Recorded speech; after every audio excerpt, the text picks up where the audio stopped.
we gonna rock with it. So Okay.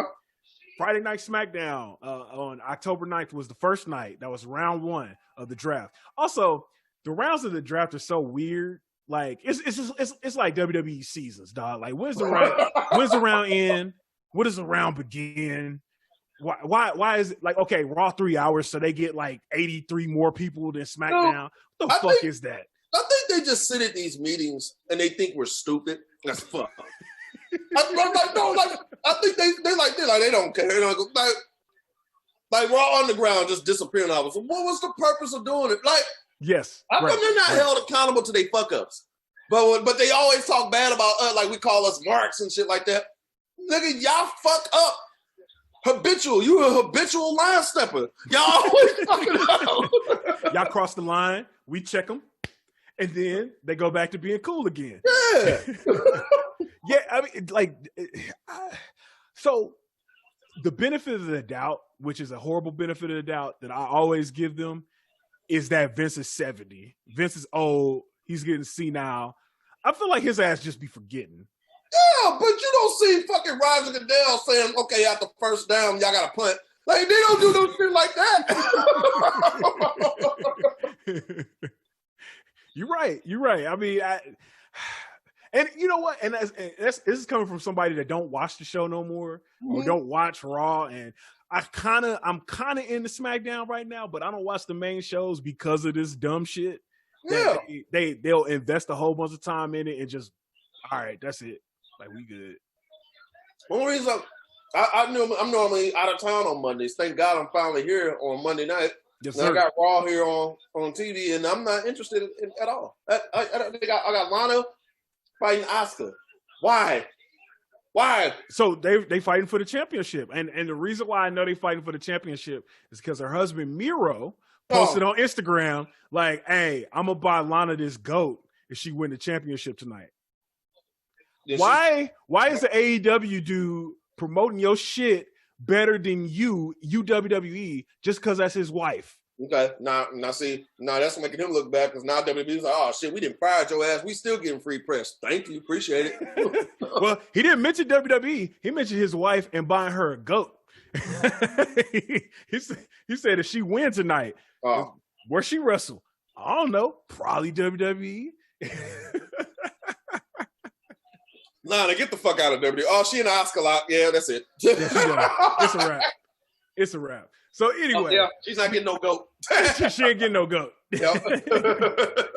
So moving on to the WWE draft. So in round 1, Friday Night SmackDown, Raw had the first pick. They chose WWE champion Drew McIntyre. Totally makes sense. All right. So SmackDown first pick, they pick Universal Champion, Tribal Chief, Roman Reigns. Okay. Again, totally makes sense. You pick the champions that's on your brand. So Raw, they choose Raw Women's Champion, Asuka. So obviously Asuka's still on Raw. She just beat Lana live on the air. Okay. Time out. So like, doesn't that seem like that's like lazy booking? Like, when you like have some type of damn. Okay, sorry, my bad. Nia Jax just put Lana through a fucking table with a Samoan drop. Nice. So imagine that shit. Okay, all right, that's cool. But y'all couldn't come up with nothing to get the fucking titles to switch over better than that.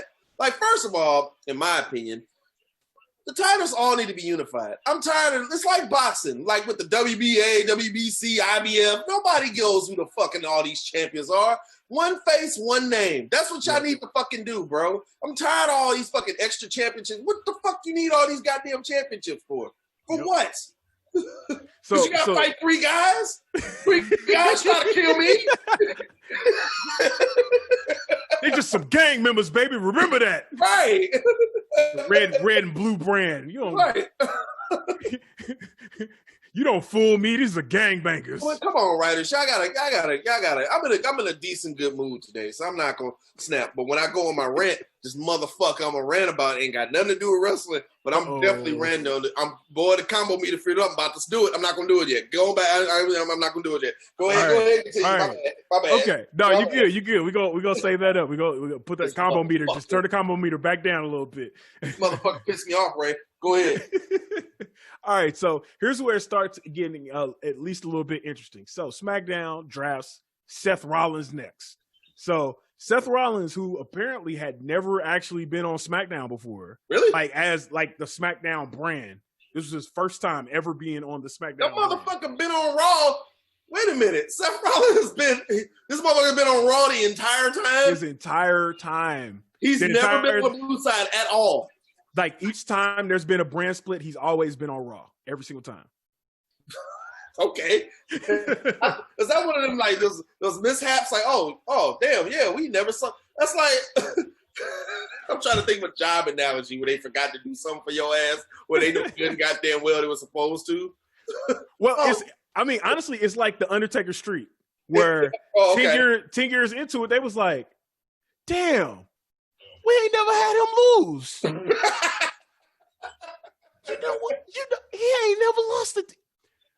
We need to make this into something. The Undertaker has a streak at WrestleMania because we forgot to let him lose for 10 years. You know what? That was probably in a fucking meeting when they did that shit. Like, y'all know the motherfucking Undertaker ain't lost, and we ain't had this motherfucker get booked to lose yet at WrestleMania.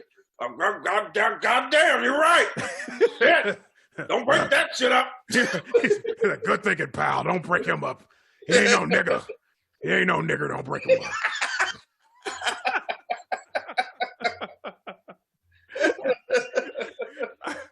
So actually, speaking of breaking them niggas up, Raw drafted the Hurt Business next. Yep. The whole group. The whole group as one.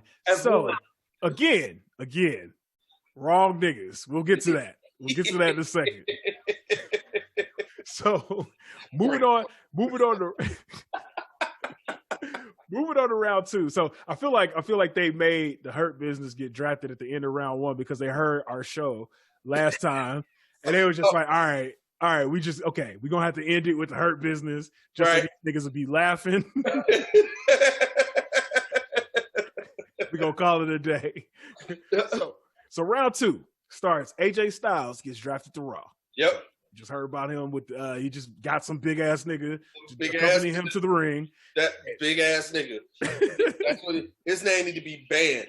B-A-N. Big ass nigga. Don't say it. Like I wish WWE would like tote some like lines that are real close to like, man, you can't do that. Oh my god. Oh, they will. Oh, don't touch them. And if they ask BAN, what does that stand for? He just sit there and like, take a wild guess and then walk away. They're a big ass nigga. Big and negotiable. Right. All right. So after AJ Styles, Sasha Banks gets drafted to SmackDown. Okay. Totally makes sense. She's feuding with Bayley. Yep. Naomi gets drafted to Raw.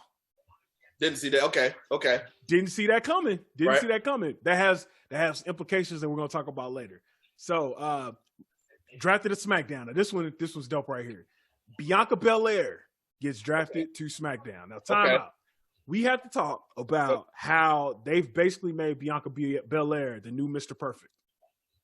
Yes, they have. Yeah, with her. Yeah, they have. And she's the female Mr. Perfect. Yep. She's the female Mr. Perfect. She's smoking. And shout out here. Let you know what? Corner that because that's our I'm Black Y'all segment. Person, we got it there. We get it early. We gonna light up Bianca Belair today. So I was gonna go into because she actually ran for. Damn, I want to say she ran. She didn't go to Tennessee State, did she? Or did she run for South Carolina? Hold on. Let's see.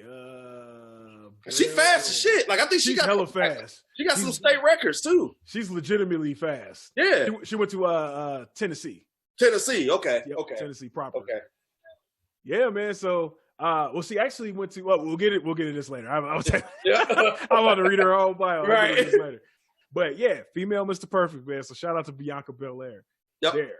So next, Raw drafted the WWE Women's Tag Team Champions Nia Jax and Shayna Baszler. So we're on the screen as we speak. Yes. So here's the thing. So they get drafted to Raw, but so does that mean that the Women's Tag Team Championships are only on Raw? So no SmackDown women can fight for, or are they going to be on both shows? I don't think they know what the fuck they be doing sometimes, man. I just really think they just do shit off the seat of their pants. Like, They all don't. right. They don't. They flat out don't. They don't know what they doing. They just doing just random shit. Side note, I don't know why I thought of this shit. Uh-oh. We need to bring your wife on for a new segment of the show called Getting Your Wig Split. And what I mean by that is that she can diagnose people's weaves and let them know if it's good or bad. And that'll talk to if there are any women listening to this podcast, which probably ain't. But we can listen to your wife talk real bad about some of these chicks' weaves that come out here. Because I know for the longest, I don't care for the most part how a girl hair look, but Nia Jackson looking busted for a minute, man. Them fucking tracks showing all kinds of shit. You on television, you can't have that. I know, because I know how y'all black women, y'all care about your weave, and I know y'all talk about track and shit. And the track, that motherfucker looked like a train track was coming down, looked like Braun Strowman entrance.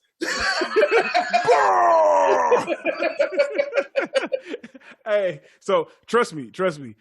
She has a solid 2 hours to talk about not only women's weaves, but she has this conspiracy theory that Tony Schiavone is really the nigga from Office Space. The dude who got his tentacle taken. She got a conspiracy theory about that. I can't even explain no more. I just gotta let her come on and talk about this. I was watching AEW right before she went on. She was like, "You can't tell me that's not the nigga that got his stapler took. That's him." Oh shit. All right, man. So moving on to round 3 of the WWE draft. So we got Raw drafting Ricochet. Okay. So here's where it gets a little weird. So SmackDown, so it makes sense storyline wise, but SmackDown gets Jey Uso, right? Right. So Jey Uso's fighting Roman Reigns, so he gets there. But Naomi went to Raw. So does that mean that when Jimmy Uso come back, is he going to Raw? Damn. I guess he would, wouldn't he? Yeah, because I was listening to Masked Man Show, Real Life Cast. Well, former WWE writer was talking about how a lot of times they draft based on relationship. So if it's like, yo, if we want to put Seth Rollins, like Becky Lynch, when she come back, she going to SmackDown. Flat out. You know what I'm saying? Like if Charlotte goes somewhere, Andrade go there. If Selena Vega, even though they ain't got nothing to do with each other, if Selena Vega go to one show, Aleister Black going to that show. They try to keep the couples together, except for when Rusev, Rusev and Lana got the shit end of the stick on that shit. When the king of white women took his wife. Speaking of which, don't you have a photo that you need to share where it was a bunch of? Don't you have a photo to share? Oh, I do. Oh, I do. Oh, yes, I do. Yes, I do. We're gonna get to that. We're gonna get to that in a minute. So we'll see what happens to the Usos. But okay, so Raw, they drafted Mandy Rose next. Okay. SmackDown got Dominic and Rey Mysterio because I guess they moved them because Seth Rollins moved. They can't just that storyline going, which I wish they would have just stayed separate. I can't watch no more of that. That shit going on is about as long as this fucking Raw season right now. That won't fucking end. It's just like the shit. I'm tired of this shit. It's just some stories I can't get into. I know some people are fans of it, but I'm more of a serious type of like story guy. I mean, this shit's not entertaining. I'm sorry, but that's just my opinion. If you like it, fine. Don't shoot the messenger. I don't know, man. Like I've said before that 50-year-old men are the top demographic of Raw right now. Shout out to my homies in the other wrestling group I'm in. Hey man, they be going up every Monday and Friday. They just they all in it. Right. Man, I applaud y'all, man, because I can't do it. I can't do it, man. Can't do it, man. Can't do it. The shit like we trash, bro. We came from when this shit was on the preview channel when you had to. This shit was good. It was good shit. It was good shit when we were watching it, bro. Like. I think Disco Inferno and the older wrestlers got it right. Like I know there was a quote that they said that there hasn't been a time to be a wrestling fan. This is the best time for the world to be a wrestling fan. And I wholeheartedly disagree, because when we were watching wrestling 20 years ago, there was over 6 million people watching on any given Monday. Right. 6 million. Yep. And now they can barely pull a fucking 1 point. Exactly. Are you serious? Like, where did they all go?